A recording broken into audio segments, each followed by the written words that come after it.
Among Friends, a novel by Hal Ebbott, read for you by Rebecca Lowman. The real hell of life is that everyone has their reasons. Jean Renoir. Part 1.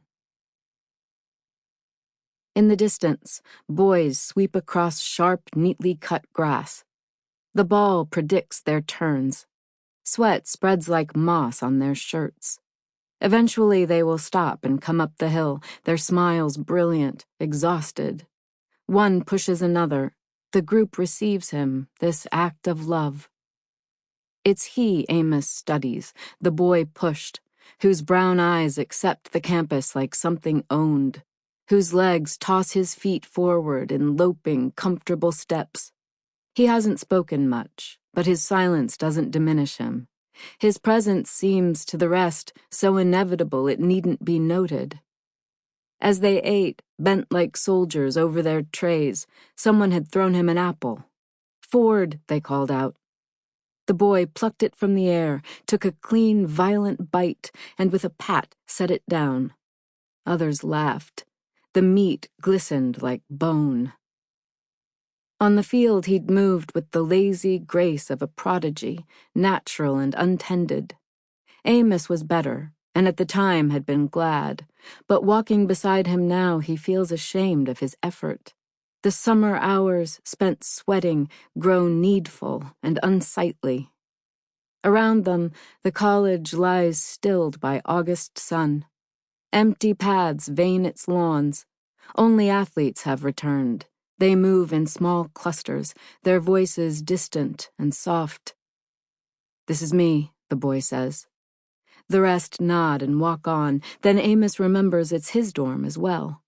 He turns, jogging back. "You live here?" the boy asks. "Aye."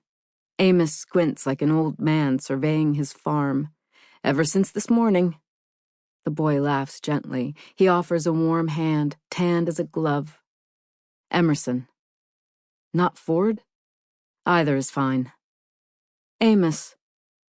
"So you're the guy who brought lamps." "We're roommates?" The boy gestures with his arm. "Aye," he says. "Ever since this morning." Chapter 1. They had left on schedule and were making good time. The sky, taut as a sheet, stretched overhead. The roads were clear, the light a cool cathedral blue. Amos didn't drive much, but he liked it. The way the car enclosed them within tasteful curves, how it leapt forward under his foot. The land dashed by, trees, an interruption of rock. He watched a barn approach and snap past. Faded shingles, stacks of wood on the porch. It was early October. The summer had been defeated.